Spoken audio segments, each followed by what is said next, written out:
Hello, today I'm gonna show you how to download your Google account data. First, open Chrome, then click on the search bar, write Takeout Google, click on the first link that pops up. Once you're here, choose all of the data that you want to download, and then scroll all the way down to next step.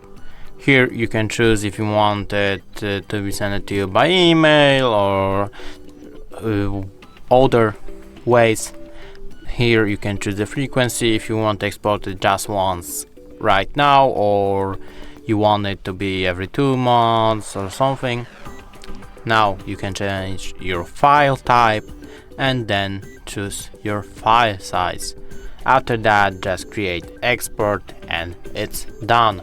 Thanks for watching. I hope I helped you. It would be really nice if you could subscribe to our channel. Bye and see you soon.